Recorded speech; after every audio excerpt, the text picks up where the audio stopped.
విశాఖలో సంక్రాంతి సంబరాలు అంబరాన్నంటాయి.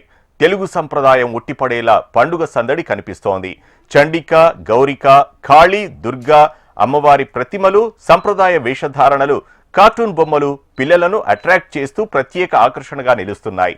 ఇదే అంశానికి సంబంధించి మరింత సమాచారం మా ప్రతినిధి అనురాధ అందిస్తారు. సంక్రాంతి పండుగ విశాఖపట్నంలో అంగరంగ వైభవంగా జరుగుతుంది. ముఖ్యంగా సంక్రాంతి అంటేనే సంస్కృతి సాంప్రదాయం. మరి ఇక్కడ మనం చూస్తుంటే గనక గ్రామీణ వాతావరణం స్పష్టంగా మనకి కనిపిస్తుంది. మరి వేషాలంటే ఇప్పుడు మనం చూస్తే గనక దుర్గా మాతల్ని మనకి చూపించే విధంగా, అంటే కాళీమాత ప్రతిరూపాలతో ఇక్కడ సంక్రాంతి శోభనైతే మాత్రం పెంచుతున్నారు. అలాగే ఎక్కడ చూసినా కూడా మన సంస్కృతి సాంప్రదాయం అయితే మాత్రం కనిపిస్తా ఉంది. ఇక్కడ చాలా మంది ఇక్కడికి వచ్చి వీళ్ళందరూ కూడా ప్రత్యేకంగా ఈ సంక్రాంతి శోభనైతే మాత్రం చూస్తూ ఉన్నారు, ఎంజాయ్ చేస్తూ ఉన్నారు. ఏంటి మేడం, ఇవన్నీ చూస్తుంటే ఎలా అనిపిస్తుంది? సిటీలో చాలా పల్లెటూరు వాతావరణం అంతా బాగా క్రియేట్ చేసి కొత్తగా అనిపిస్తుంది. ఎవ్రీ ఇయర్ ఈ ఫెస్టివల్ మూడ్ కోసమే ప్రత్యేకంగా ఇక్కడికి వస్తాం.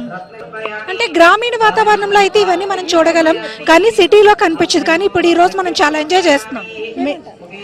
దూరాలు వెళ్ళి ఎక్కడ చూడడానికి కష్టతరమైన రోజుల్లోని ఇక్కడ ఇలా క్రియేట్ చేసి చాలా ఆనందంగా అనిపిస్తుంది. సో చెప్పండి, అంటే సంక్రాంతి టైంలో మీరు ఇవన్నీ కూడా చేస్తూ ఉంటారు, మరి మిగతా టైంలో ఎలా ఉంటుంది? ఈ రోజు అమ్మవారి రూపంలో మీరు ఇక్కడ భక్తులందరితో తిరుగుతూ ఉంటే, అంటే ప్రజలందరితో తిరుగుతూ ఉంటే ఏమనిపిస్తుంది? మాకు చాలా ఆనందంగా ఉంది మేడం. ఇలా తిరగడం వల్ల సంక్రాంతికి ప్రతి సంక్రాంతి మా ఫ్యామిలీతో చేసుకునే వాళ్ళం, బట్ ఈ సంక్రాంతి మాత్రం ఇక్కడ ఏ గ్రౌండ్లో చేసుకోవడం జరుగుతుంది.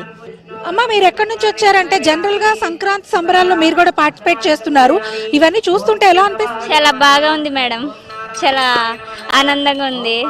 చింతూరు నుంచి వచ్చాం మేడం, భద్రాచలం నుంచి వచ్చాం మేడం. ఓ, మీరు భద్రాచలం నుంచి వచ్చారు. అంటే తెలంగాణకి ఇక్కడికి మీకు ఈ పండగ ఇది అంతా ఎలా అనిపిస్తుంది? వేరియేషన్ కనిపించింది? చాలా బాగుంది మేడం. మీరు ఏం చేస్తారు జనరల్ గా ఇక్కడ? మీరు ఏంటి పార్టిసిపేట్ చేస్తారు? కొమ్ముకోయ డాన్స్ ఇలా ప్రతి సంవత్సరం ఇలా జరుపుకుంటాం. అంటే ఇప్పుడు మీరు ఇక్కడ ఇంకా చాలా మంది కళాకారులతో కలిసి మీరు కూడా ఇక్కడ జానపద నృత్యాలు చేస్తున్నారు, కోయ డాన్స్ చేస్తున్నారు, అన్ని చేస్తున్నారు కదా. మిగతా వాళ్ళతో కలిసి మీకు చేస్తున్నప్పుడు ఏమనిపిస్తుంది? అంటే వాళ్ళందరూ ఎలా చేస్తున్నారు? వాళ్ళు కూడా బాగా చేస్తున్నారు మేడం. ఇది ఇక్కడ మొత్తానికి చూసుకుంటే కనుక సంక్రాంతి వైభవం అయితే మాత్రం కనిపిస్తా ఉంది. మనకి పల్లెటూరులో మాత్రమే మనం చూడగలం ఇలాంటివి. ఎందుకనంటే సంక్రాంతి సమయంలో మన సంస్కృతి సాంప్రదాయాన్ని చాటి చెప్తూ అందరూ కూడా గ్రామీణ వాతావరణంలో అయితే పెద్ద ఎత్తున ప్రబల తీర్థాలని, అలాగే పండుగలు, గ్రామ దేవతల పండుగలు జరుపుకుంటూ ఉంటారు. కానీ ఇక్కడ విశాఖపట్నంలో మనం ఇవన్నీ చూస్తుంటే కనుక అమ్మవారికి ప్రతిరూపాలుగా వీళ్ళంతా కూడా ఇక్కడ ఈ సంక్రాంతి ఉత్సవాల్లో జోష్ను అయితే మాత్రం పెంచుతున్నారు. ఇంకా సంక్రాంతి శోభ అయితే మాత్రం మనకి విశాఖపట్నంలో స్పష్టంగా కనిపిస్తుంది. ఇంకా చాలా మంది ఇక్కడికి వచ్చి ఈ ఫెస్టివల్ అయితే మాత్రం దర్శిస్తూ ఉన్నారు. అయితే ఇక్కడ చాలా మంది వస్తున్నారు ఇలాంటివన్నీ చూడడానికి, ఎంజాయ్ చేస్తున్నారు. ఏంటి, ఏమనిపిస్తుంది సార్ మీకు? సంక్రాంతి ఫెస్టివల్ ఎలా ఎంజాయ్ చేస్తారు? చాలా బాగుందండి. ట్రెడిషనల్ గా అరేంజ్మెంట్ చేశారు. సిటీలో ఉన్న వాళ్ళు, పల్లెటూరులో వెళ్ళిన వాళ్ళు చాలా ఎంజాయ్ చేస్తున్నారు.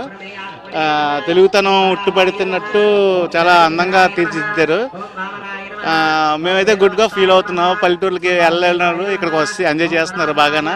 కోడి పందాలు సెట్టింగ్ అన్ని బాగానే చేశారు, బాగా ఎంజాయ్ చేస్తున్నాం సార్. ఎంజాయ్ చేస్తున్నాం. ఇది ఇక్కడ మొత్తానికి విశాఖపట్నంలో అయితే సంక్రాంతి సంబరాలు అయితే మాత్రం అంగరంగ వైభవంగా జరుగుతున్నాయి. ముఖ్యంగా మనం చూసుకుంటే కనుక మన తెలుగు సాంప్రదాయాలు ఉట్టిపడేలాగా, మన జానపద కళల్ని వాళ్ళంతా కూడా ప్రదర్శించేలాగా ఇక్కడికి వచ్చి ఈ ఫెస్టివల్ అయితే మాత్రం జరుపుకుంటూ ఉన్నారు. ఇక్కడ చూస్తే కనుక మొత్తానికి సంక్రాంతి జోష్ అయితే మాత్రం కనిపిస్తా ఉంది. మొత్తానికి చూసుకుంటే కనుక ఉత్తరాంధ్ర ప్రజలతో పాటు మరి ఇక్కడ వివిధ ప్రాంతాల నుంచి వచ్చిన కళాకారులు గాని, ప్రజలు గాని ఇవన్నీ చూసి మరి మన ఆంధ్రప్రదేశ్ వైభవాన్ని వీళ్ళంతా కూడా చాటి చెప్తున్నారు. అలాగే ఇక్కడికి వచ్చే వారందరూ కూడా మన కళలని, మన జానపద నృత్యాన్ని, వైభవాన్ని చూసి అయితే ఎంతో ఆనందిస్తున్నారు. విశాఖపట్నంలో సంక్రాంతి శోభ అయితే మాత్రం అత్యద్భుతంగా ప్రజలందరూ ఆనందోత్సాహాల మధ్యన ఈ పండుగనైతే మాత్రం జరుపుకుంటున్నారు. వీడియో జర్నలిస్ట్ ధనుష్తో అనురాధ, HM టీవీ, విశాఖపట్నం.